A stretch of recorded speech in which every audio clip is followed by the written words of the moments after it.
Hello and welcome to the news on Enyimba TV.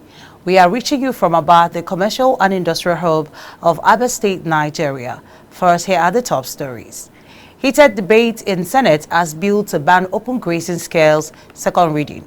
House of Representatives orders probe into murder of soldiers in Abia. Abia State Police Command says the case involving suspected human organ dealer no longer with them. These and other stories, plus foreign business and sports shortly. Thanks for joining us on the news at this time. My name is Mary Ihejirika. Now the news in details.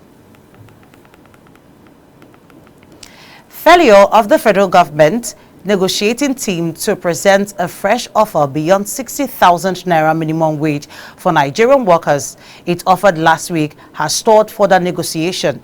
At the resumed negotiation meeting, nothing much could be achieved following the inability or failure of the federal government to present a new offer.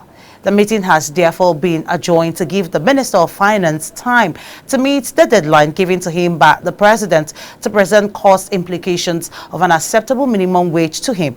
None of the state governors were at the meeting, but the Director General of the Nigeria Governors Forum, Abdulateef Shitu, was conspicuously present. House of Representatives has urged the federal government to consider a living wage instead of a minimum wage for Nigerian workers. This resolution was the outcome of a motion of urgent public importance moved by the minority whip Ali Issa during plenary. The House urged the government to redirect the focus of the ongoing negotiations from fixing a new minimum wage to fixing a realistic living wage for Nigerians.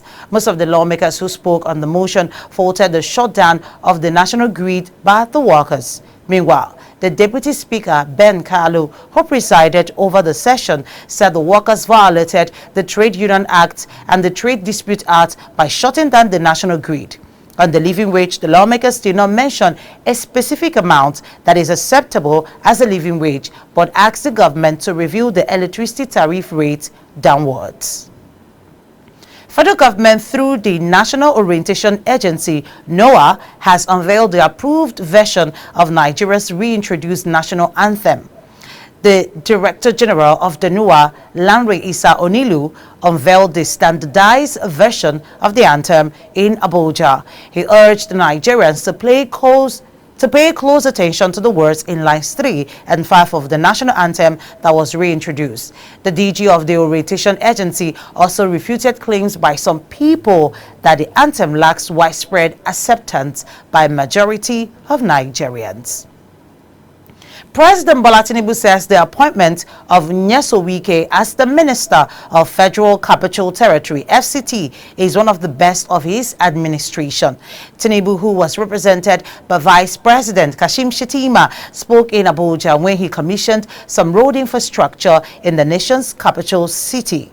The president also noted that the FCT minister has stopped dancing and singing, but he keeps performing.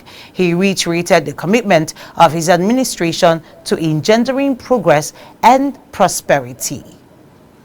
A bill for an act to ban open grazing and establish ranches as an antidote for the perennial violent clashes between farmers and nomadic herders in Nigeria scaled second reading after a slightly heated debate. The Senate also proposed a national summit on the matter in addition to a public hearing for a comprehensive solution. The proposal came after a motion on the bill was moved by Senator Titus Zam, representing Benue North West, who argued on the need to adopt international best practices in animal husbandry by establishing a law to stop open grazing to discard the old-fashioned, hazardous and burdensome culture. Despite opposition by some lawmakers, including the Deputy Senate President Barowa Jibrin, who clamored that the bill be stepped down, the majority of lawmakers gave their support when the matter was eventually put to a voice vote. The bill was subsequently referred to the Senate Committee on Agriculture and Trade and Investment and Legal Services to report back in 1 month. The Senate has approved a bill that grants a 300% salary increase for judicial officers at the federal and state levels. The Red Chamber approved the report presented by the Senate Committee on Judiciary, Human Rights and Legal Matters, chaired by Senator Mohammed Tahiu Munguno, to the lawmakers following the consideration and adoption of the executive bill. Transmitted by President Bola Tinubu, the bill, if similarly passed by the House of Representatives and assented to by the President, will give the Chief Justice of Nigeria, Justice Olukayode Ariwola, an annual salary of 64 million naira. The President of the Court of Appeal will be entitled to 62.4 million naira, while justices of the Supreme Court will earn the sum of 61.4 million naira each. All heads of the various courts, such as the Chief Judge of the Federal High Court, Chief Judge of the Federal Capital Territory High Court, the President of the National Industrial Court, among others, would earn the same basic salary of 7.9 million naira annually.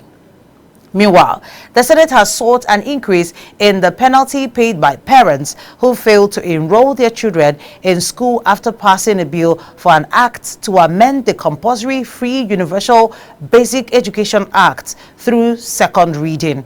Lawmakers in the upper chamber want the penalty paid by defaulting parents raised from 2,500 naira to 250,000 naira. The bill, moved by Senator Idiat Adebule, sought to review the law to ensure that a key provision in the UBE Act that empowers the local education authority within the state of the Federation and the Federal Capital Territory to prosecute parents who deny their wards the right to basic education is implemented. The ad hoc committee set up by the Kaduna State House of Assembly to investigate all finances, loans and contracts awarded by the administration of former Governor Nasir El-Rufai has recommended that the former governor should be investigated by appropriate law enforcement agencies for alleged diversion of funds and money laundering. Presenting its report at plenary, the chairman of the committee, Honorable Henry Zakaria, said most of the loans obtained under El-Rufai's administration did not follow due process and were not used for the purpose for which they were obtained. The committee alleged that a total of 423 billion naira was siphoned by the El-Rufai's administration while leaving the state with huge liabilities. The committee accused El-Rufai of breaching his oath of office and failing to exercise due discretion in the administration of the state, thereby plunging Kaduna into unwanted, unjustified and fraudulent domestic and foreign debts over and above the total loans obtained by Kaduna State from 1965 to 1999. The immediate past governor of Kaduna State, Nasir El-Rufai, has denied any wrongdoing while in office and accused the state's lawmakers of conducting what he described as jaundice probe of his administration. Malam El-Rufai, in a statement by his spokesperson, Muyiwa Adekeye, accused the ad hoc committee that probed him of merely going through the motions of an inquiry just to give some gloss to predetermined conclusions. The statement added that El-Rufai is immensely proud of his record of governance and the legacy he left in Kaduna State. A Kano State High Court has granted an order to serve the national chairman of the All Progressives Congress, APC, Abdullahi Ganduje, and other defendants in a high-profile bribery and corruption case through substituted means. The presiding judge, Justice Amina Adamu Aliyu, granted the order after intense legal argument between counsels for both parties, Nurini Jimo San and Barrister Zaharaddin Kofa Mata. A 10-count charge was brought against Ganduje, his wife Hafsat Omar, and several associates by the state government alleging bribery, misappropriation, and diversion of public funds amounting to billions of naira. The judge then adjourned the case to July 11th for the counsels to address the court on their evidence of appearances and also for continuation of hearing. Following the sad incident that occurred at Obikabe Junction in Umuahia axis of Aba, where 5 soldiers were killed, there have been allegations of reprisal meted on innocent residents of the city by troops of the Nigerian army. One of those making such allegations are commercial tricycle operators, popularly known as Keke, who share their experiences with Enyimba TV and radio, while alleging that soldiers are also destroying their tricycles. Our correspondent brought in this report. A commercial rickshaw operator, popularly known as Keke, approached and narrated the picture of what he faces every day after the ugly incident at Abia Junction. He lamented profusely how an incident led to the windscreen of his Keke allegedly broken. He said that this is a replica of what is going on with his colleagues plying the flyover to Abia Junction in Aba. Although other operators were hesitant to talk to us because they fear being targeted, they corroborated the narration of our first respondent. Naba from Osioma area to flyover. So yesterday, I just wrote here Piawasha whiskrim kekem, na kwashi whiskrim kekem. Anything I so Otanesi Emanye Lespressa, Wihema Ana Agata. So I am Governor of Abia State, Chief Dr. Les Chioma Oti. Kabenya Nyaka, one on dame, can't happen na kwashi whiskrim keke because whiskrim kekana. I na high boy how I purchase. Happy again, henye punishment. Anakatota ha baliwe belu. So anyamaka egezeze from Osioma to area anyaba. Na dario governor biko bienyere anyaka le ndami na area Johnson. Ndami na flyover. Otasi dem keke. These keke drivers are also alleging that they are being subjected to extortion and harassment by the military personnel since the awful incident at Abia Junction. Another tricycle operator who later agreed to talk to us expressed his grievances over the difficulty he and others are facing daily. One about from Osioma to flyover. Now yesterday go to Ndami Ajoso, Biado no, Piawasha whiskrim keke. To Keka na ebiri me akari go work. Mo abapta bedego nkenja abapta ego m Enyimba. Ihu whiskrim na audio no, nkwere ono no 36,000 ebe ka ngeshu wetego. Ka ofe ekwu nya no wo. Anyị na-akpọku governor biko ya bịa for our rescue. He also alleged that their keke windshields are broken on transit. Even my own keke self, apia without nothing, just all the trailer na across also just ndama bari abia there. Kuwasewa keke ndemad. These keke operators are also alleging extortion of up to 200 naira with physical assaults and harassment for failure to comply. Anokta hana na pa 200. Ana na 200 every night. Maula ikwe wete. I park ya go one side, second again not do febe. Ndemad na aga. To give with actual evidence, I get evidence in Yana de Kashina Kekai, Zirina, Yendano, Izina, Aina Pode Ogo. These are the burdens of tricycle operators plying flyover to Abia Junction in Aba with other existing challenges of hike in petroleum price, high cost of maintenance, among others. They are not happy with the situation since they have to work longer hours in order to change their windscreen, which is frequently smashed. The tricycle operators are calling on the appropriate government agencies to intervene and put an end to these violent actions. Amaechi Osondu reporting. Meanwhile, House of Representatives has asked security agencies in the country to carry out a comprehensive investigation into the circumstances leading to the murder of soldiers by yet-to-be-identified gunmen. Adopting a motion of urgent public importance sponsored by Abubakar Yelaman, the House asks its Committee on Defense to interface with the armed forces to ensure a comprehensive investigation to fish out those responsible for the killing. Yelaman lamented the needless and gruesome murder of the military personnel who were on peace missions, adding that the act has become a recurring decimal across the country. He said this could also lead to a retaliatory attack by the military and cause huge collateral damage to the people. And still on Abia State Police Command says the case involving a suspected organ dealer, Andrew Amaechi, is no longer with them in Umuahia. According to the police authorities, the suspect was arrested in Aba area of the state on May 8th. After Amaechi's arrest, reports emerged that police authorities allegedly killed him amid the search for two of his latest victims. It was reported that the suspect arrested in connection to the disappearance of two friends, Celine, Ndudim, and Afiba, Tandoh in Abia State, were killed while trying to escape when the case was transferred to Abuja. But an Assistant Superintendent of Police and the spokesperson of Abia State Police Command, Maureen Chinaka, said the suspect was transferred to Abuja after his arrest. According to her, the case was moved to the Intelligence Response Team, IRT, of the force headquarters on May 21. She, however, added that the police command would not give further details on the case at as it was no longer with the state command. Father of the 4 children who were declared missing in Umuahia, the Abia State capital, 6 months ago, Chimobi Aga, has cried out for help. The children have not been found since they were reported missing to the security agencies. Aga expressed sadness over the children's plight yesterday when he spoke to journalists in Umuahia. The children were declared missing on Monday, November 27, 2023.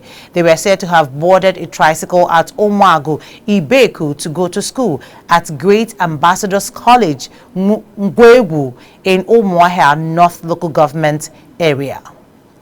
You're watching Enyimba TV News. After the short break, the news continues with foreign, business and sports updates. Please stay tuned. We'll be right back. The following schools have registered for the 3rd edition of On the Contrary debate competition. On the Contrary, proudly brought to you by your 3-in-1 radio station, Enyimba 94.3 FM, Legend 98.3 FM, and Rose 101.9 FM, all in the city of Abia State. They include Buckingham College, Covenant High School, Methodist Model School, Mater Misericordia Girls Secondary Technical College, Sacred Heart of Jesus School, Great Turning Point School, the Zalil Model Science Academy, the Great Betty Rose International School, Successful Child School, Prudence Montessori International School, High Grade Model Academy, Well-Bred Christian School, Peaceway International Academy, Diamond Magnet Academy, Sky Blue Diamond Academy, and Complete International College. The first round of the On the Contrary debate competition is between the 10th and 14th of June 2024. Time is 12 p.m. and 3 p.m. For sponsorship, please call 0810-716-4511. 0810-716-4511.